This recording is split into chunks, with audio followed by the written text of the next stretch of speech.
taking it a little bit further in the table of contents in this Time magazine. This one's entitled The Millennium, and this whole magazine here was dedicated to the new millennium. And back in 1992, they got everybody's thoughts and ideas about what the new millennium was going to be about, what it was going to be like, you know, what the achievements are, and you know, and they also hired this guy here. That's Arthur C. Clarke at his home in Sri Lanka with Mars on the screen. Now, Arthur C. Clarke was a futuristic novel writer, I could say. Yeah, he's a futurist, you know. And him and one other guy they hired here. I think his name was Charles Kettering was the other guy. So let me just start off this episode here by reading his little article from the managing editor. We should all be concerned about the future because we will have to spend the rest of our lives there, said the inventor Charles Kettering. In our time, no symbol of the future has sparked more anticipation and mystery than the year 2000. And now the epic moment is close at hand. Lucky us, few people who ever walked the earth have had the opportunity to ring in all at once a new year, new decade, new century, and a new millennium. The eminence of this extraordinary occasion inspired us to devote an entire special issue to the tantalizing future before us and the great events that have set the stage for it. We are happy that our plans for this project appealed so much to IBM that it offered to become the sole advertiser for this issue. A subject so monumental calls for some unusual approaches. In one such departure, we commissioned science fiction master Arthur C. Clarke, the author of 2001, A Space Odyssey, to write a new story set in the third millennium. His tale, The Hammer of God, about an asteroid that imperils the Earth, is only the second piece of fiction ever to be published in Time. The first was a story by Alexander Solzhenitsyn in 1969. The 74-year-old British futurist, who has written more than 50 books, is often as prescient as he is prolific. Clarke has long warned about humankind's vulnerability to asteroid impacts, a subject that is just now capturing the attention of the scientific mainstream. I'm not a predictor, says Clarke. I'm an extrapolator. Sometimes I hear of a scientific discovery or invention, and then I say, what if? What would it imply? The future may be fantastic, but it will also be funny, according to contributor Meryl Marco's portrayal of dating and marriage in the 21st century. Marco, an Emmy-winning TV writer, is most recently the author of essay collection What the Dogs Have Taught Me. We also resolved to challenge some assumption about society's direction, a mission that historian Christopher Lasch handles skillfully in an essay on the shortcomings of progress, which was the subject of his 1991 book, the true and only heaven. All told, Time journalists consulted more than 200 futuristic thinkers to help shape this guide to the next millennium. We hope you agree that the result is an exciting preview of the world in which we will soon live. Going back to the table of contents, let's just go over some of the titles here. Let's see. Starting with number 6. The Great Event. A moment to marvel. The millennium shines with immense psychological power. It promises a new age or an apocalypse. The big blowout. So what if it's still more than 7 years away? The future poll, which I've gone over with you in my first video, so check that out if you haven't seen it. The future poll. Americans speculate on the second coming of Jesus Christ, of course, and other mysteries. Looking back. What's this, like Columbus speaking with the Indians? Or, yeah, that's what it looks like there. Out of the darkness. The current millennium was dominated by the rise of Europe and the triumph of the West for good and ill. Millennium at a glance. A gatefold timeline puts 1,000 years into perspective. Our astonishing era, the 20th century, brought an explosion of change and an onslaught of high technology. Centuries ahead. What's this pyramid-looking device here that he's waving his hand in front of? Into the unknown. The future will be complex, fast-paced, and turbulent. Will we be ready? Hello, number 36. The New World Order. With militarism ending, all big questions will be basically economic. Yeah, see that? Higher tech. Here come intelligent machines, multi-sensual media, and highly evolved artificial creatures.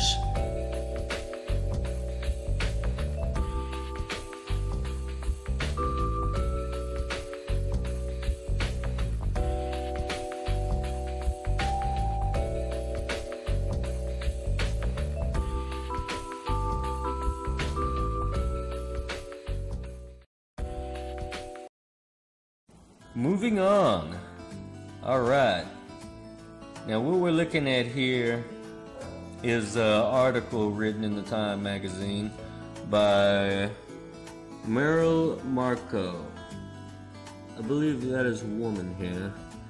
And she's just describing what dating in the world will be like in the future beyond the new millennium.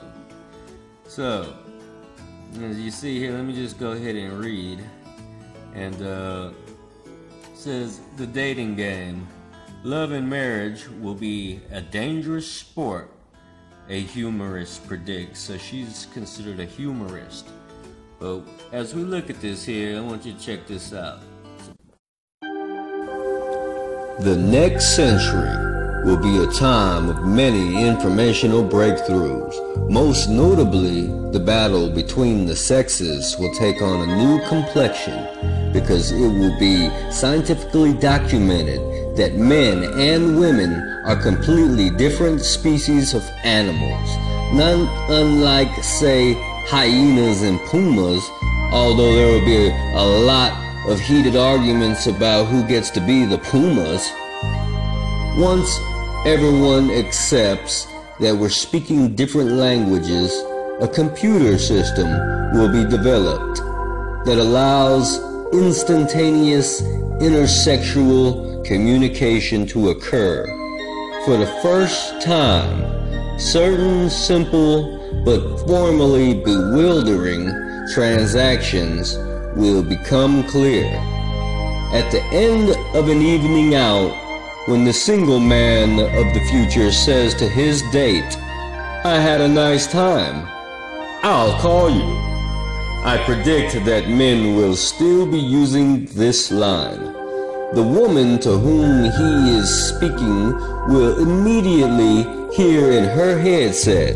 What he means is that while he thinks you are attractive, he's concerned that you already have expectations of him that he will never be able to meet.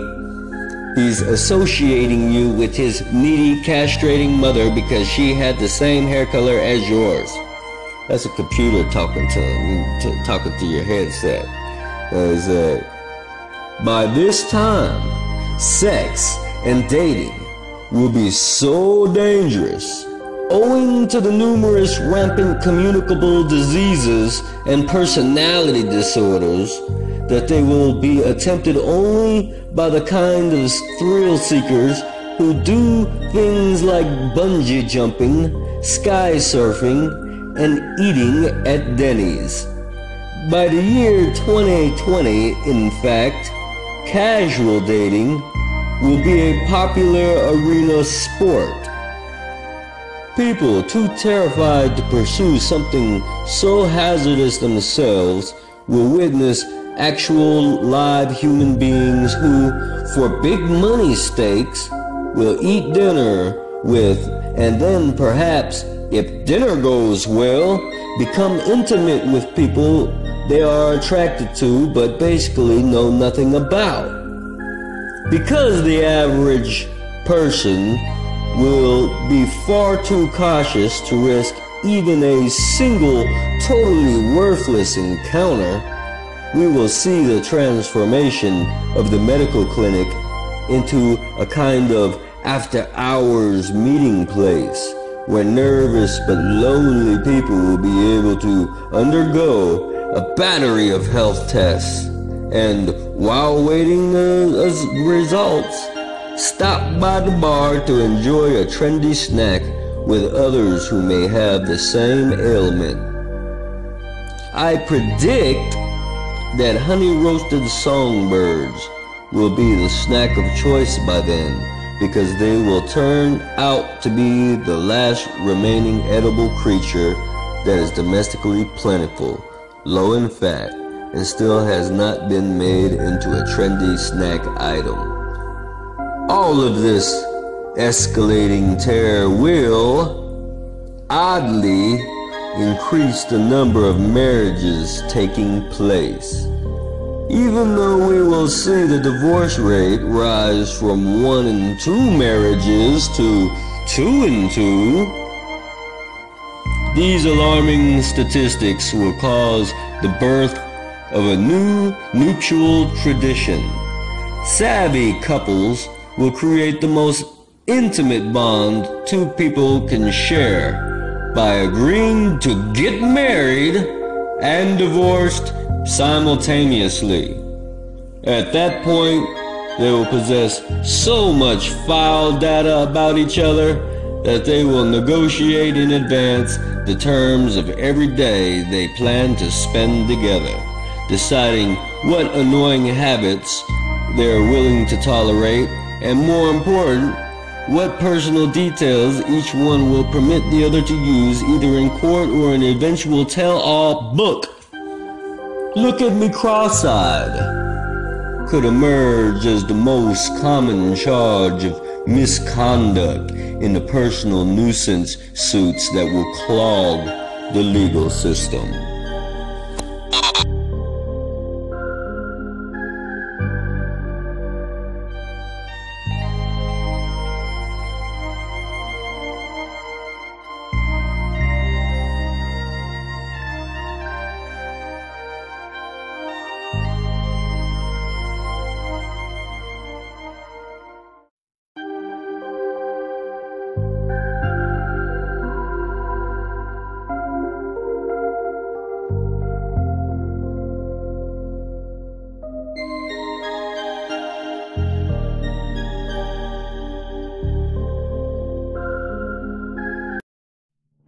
Playing right into that will be the amount of specific evidence people will have accumulated about each other as compulsive video documentation.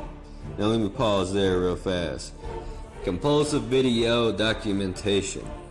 Reality shows, Facebook, Snapchat, Instagram, even YouTube, all the crazy stuff you see on TV. Yeah, compulsive video documentation. Now, check this out, what they're talking about here. Compulsive video documentation becomes the common new addiction. By the year 2010, TV networks will decide to give all video equipment owners a shot at their own show as long as they promise to supply footage that is extremely disturbing. Recorded evidence of violence and malicious mayhem will draw such astronomical sums that criminals contemplating an illegal activity will consult with movie developers. World Star will consult with movie developers during the important planning stages of the crime. Kind of like what we're seeing right now with on the news with all these false flags and nightclub shootings, and we're catching these actors red-handed. You know what I'm saying? So let's see here. They'll draw such astronomical sums that criminals contemplating illegal activity will consult with movie developers during the important planning stages of the crime. They will thus make sure that the approach they are taking with regard to plot and details is the one that will have the best eventual effect on sales figures and marketing potential. Now here's where it gets real deep, and here's where I think she's kind of blowing the whistle early back in 1992. So check this out.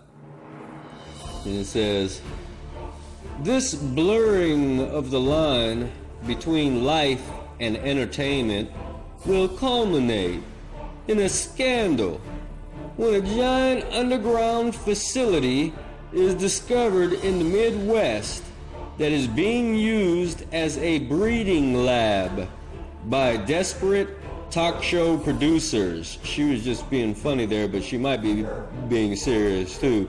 By desperate talk show producers who have been completely out of new guests since the mid-1990s. It will be discovered that the producers have been assembling affable humanoids from the fat, tissue, bone, and spare parts of celebrities who have undergone a lot of plastic surgery, training the guests to cultivate zany or inappropriate hobbies and schooling them in how to tell 10 different 15-minute anecdotes about themselves. This will constitute their entire lifespan. Let me stop there. And they're pretty much saying that they're going to make these clones, show them how to act funny and how to say stupid stuff and make people laugh. And after they're done, that'll constitute their entire lifespan. After which, they will be melted down and reworked for an additional booking. Yes, it's going to be a bold new world full of brand new dysfunctions, addictions, and disorders. A million new things to worry about, but that's progress. Now that's deep if you ask me. You know what I'm saying? Yeah, if you ask me, that's kind of like a hidden message and stuff, It's telling us exactly what's going on now, why people think Nicki Minaj is a cyborg, and you know what I'm saying?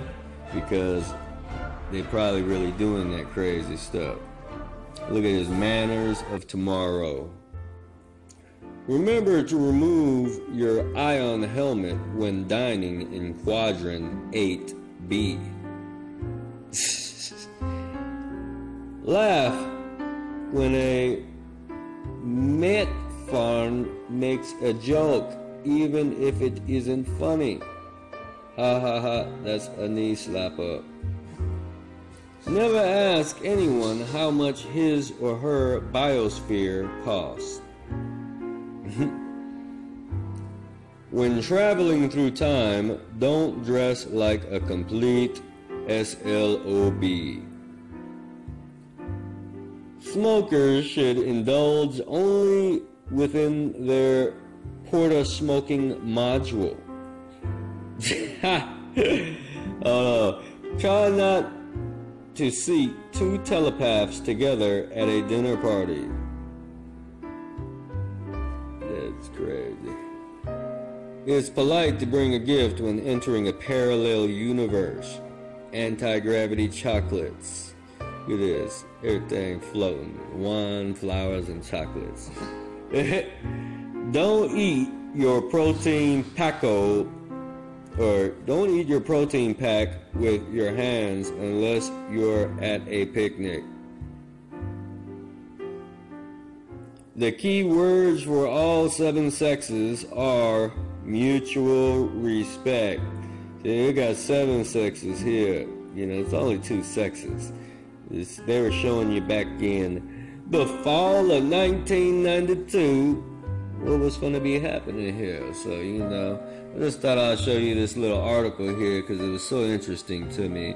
Maybe it would be interesting to you too. Right, moving on.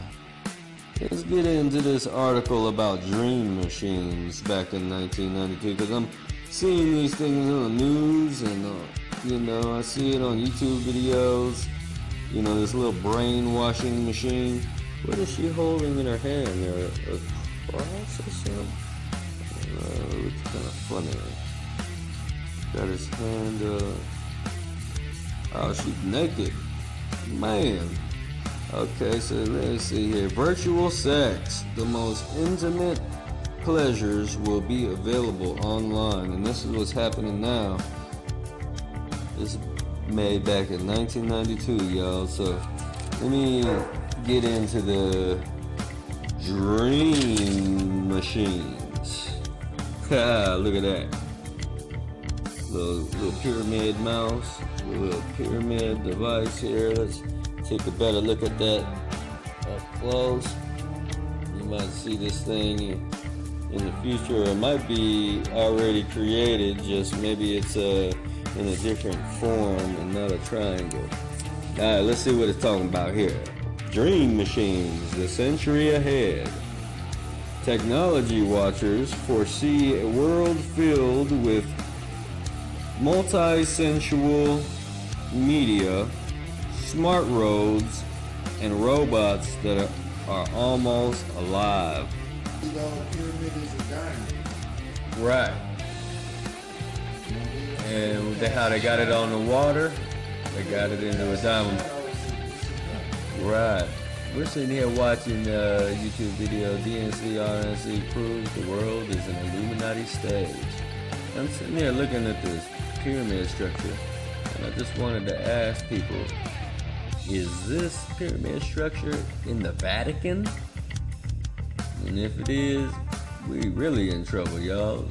Now going back to my story about the dream machines here. Let's check this thing out. Try this sexual fantasy on for size. Author Howard Rheingold, who writes about the You Are There technology known as virtual reality, predicts that consenting adults in the not too distant future will be able to enjoy sex over the telephone.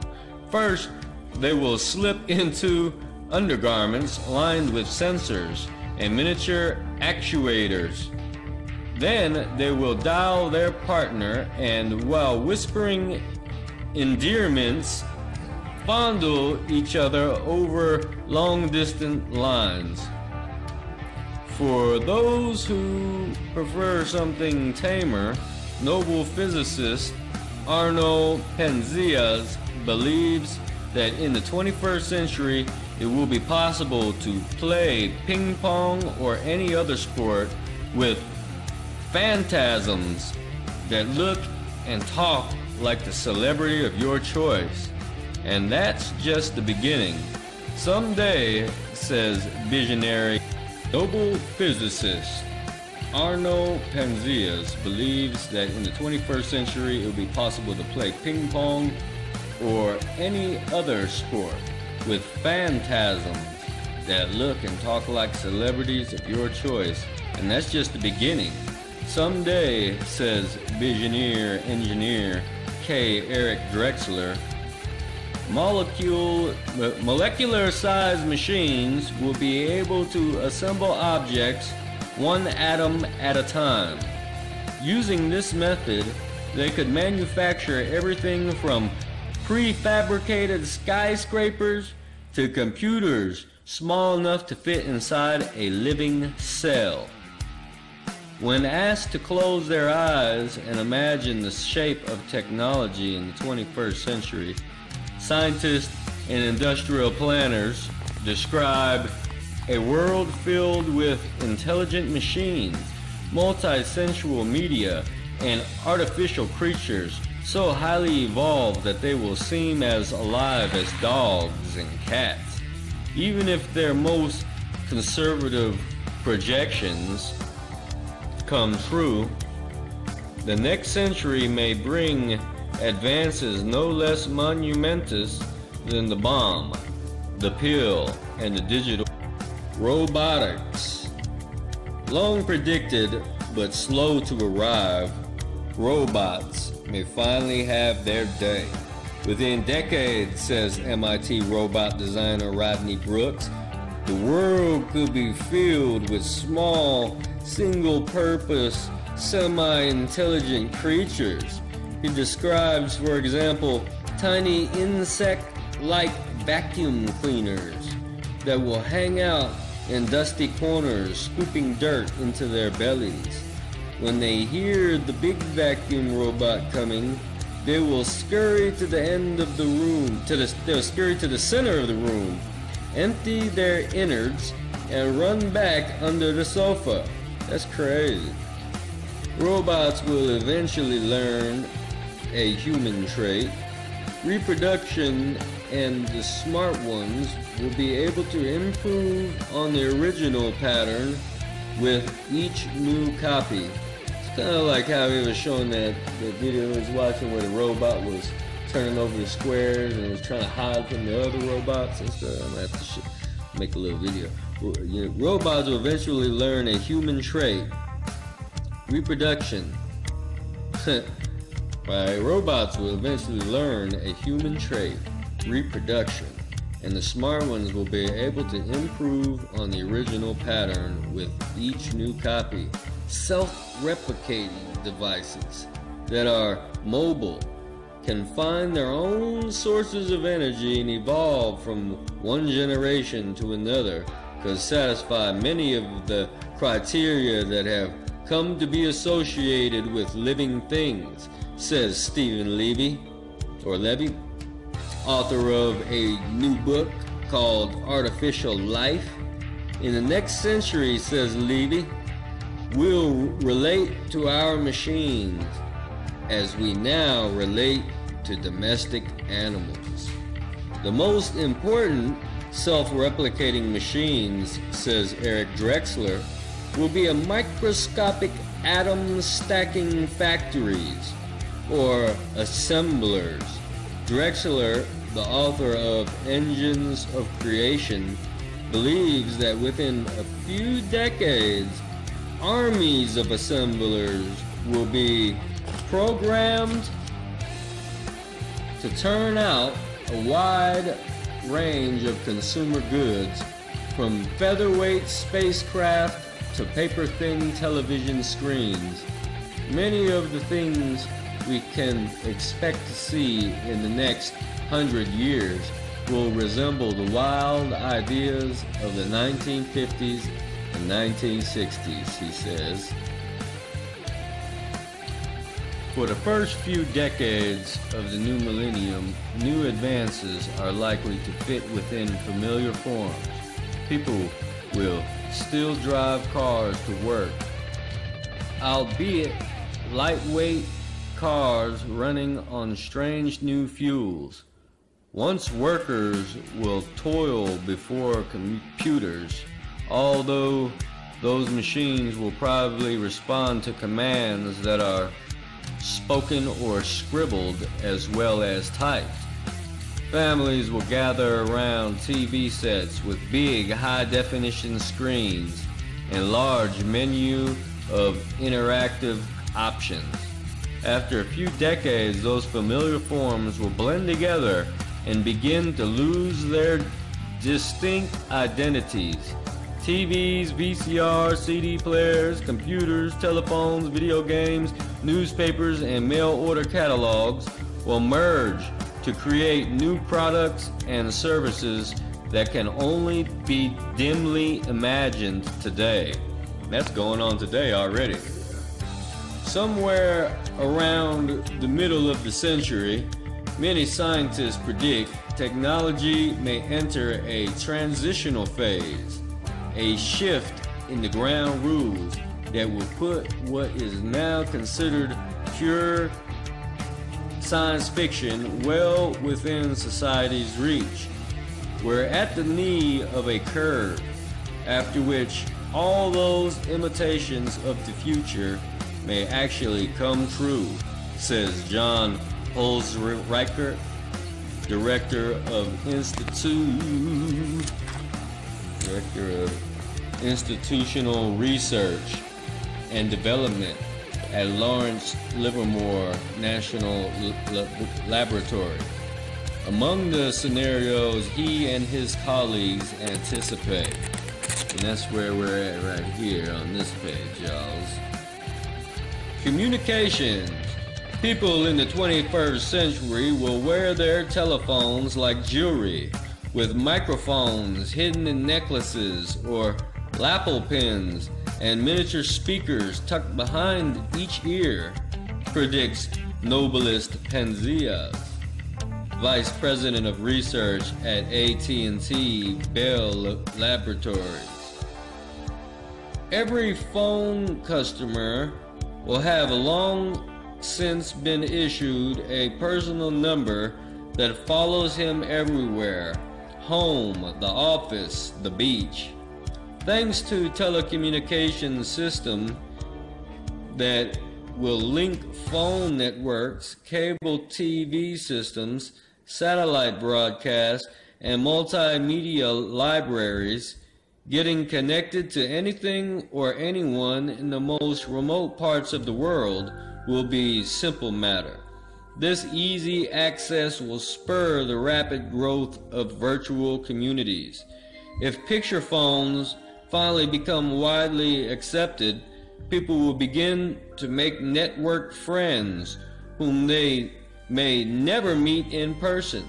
These communities will flourish as the cost of transmitting voices and images keep falling. Moving on, computers. The standalone machines that dominate office desktops today will eventually insinuate themselves into the walls and furniture, perhaps even into clothes. Exotic display devices will serve as windows onto great interconnected networks. These windows could be as big as chalkboards. Sorry about that, y'all. Let me get this straight here. These windows could be as big as chalkboards or as small as post-it notes.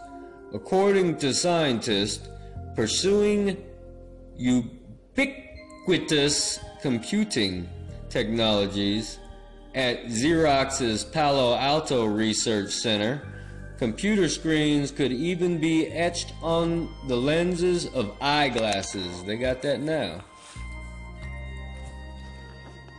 The networks of the future will become increasingly populated with new kinds of software entities known as personal assistants or agents.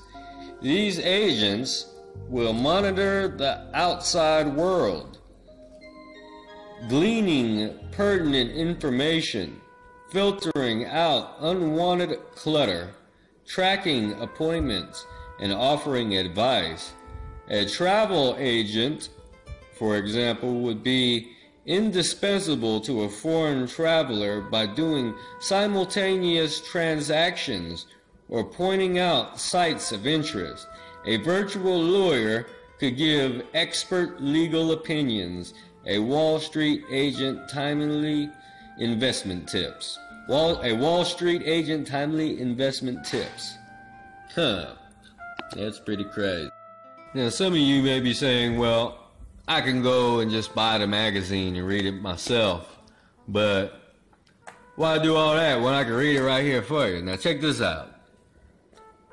Home entertainment. The shift to digital entertainment media, which began with compact discs in the 1980s, will open up new dimensions in leisure.